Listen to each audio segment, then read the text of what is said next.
আসসালামু আলাইকুম। আমি আজকে পাটিসাপটা পিঠা তৈরি করে দেখাবো খুবই সহজভাবে। আশা করি আপনাদের ভালো লাগবে। তো চলুন শুরু করি। প্রথমে আমি নিব 1.5 কাপ পরিমাণ চালের গুঁড়ো, 1 কাপ পরিমাণ ময়দা। ময়দাটা দিলে পিঠাটা অনেক সফট হয় এবং 2 টেবিল চামচ চিনি, 1 টেবিল চামচ সুজি, পরিমাণ মতো লবণ।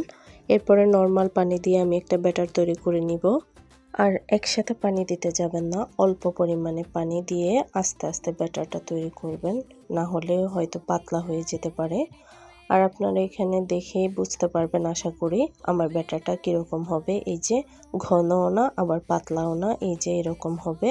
এরপর আমি পিঠার পুরের জন্য 1 কাপ পরিমাণ গুড় নিয়ে নিলাম, আধা কাপ পরিমাণ পানি দিয়ে দিলাম। পানিটা যখন বলক চলে আসবে তখন দিয়ে দিলাম 1 টেবিল চামচ পরিমাণ সুজি, 2 টেবিল চামচ পরিমাণ গুঁড়া দুধ।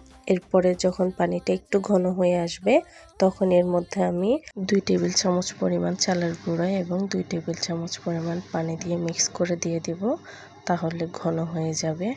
আর এই মুহূর্তে কিন্তু নাড়াচাড়া বন্ধ করা যাবে না, তাহলে নিচে লেগে যাবে। এই যে এরকম ঘন হয়ে আসলে আমি নামিয়ে নিব। চুলায় একটা প্যান বসিয়ে দিয়েছি। এরপর গরম হয়ে আসলে টিস্যু পেপার দিয়ে অল্প একটু তেল ব্রাশ করে নিব। তারপর 1 কাপ পরিমাণ ব্যাটার দিয়ে 10 সেকেন্ড রাখলেই হয়ে যাবে। এরপর পুরটা দিয়ে আলতো হাতে পাটিসাপটা শেপ মানে ভাঁজ করতে হবে। এটা কিন্তু আলতো হাতে করতে হবে। তারপর এপিট ওপিট একটু 2 সেকেন্ডের মতো ভাজলে হয়ে যাবে পাটিসাপটা। আশা করি আপনাদের অনেক ভালো লাগবে। আপনারা অবশ্যই ট্রাই করবেন। ভালো থাকবেন সবাই। আল্লাহ হাফেজ।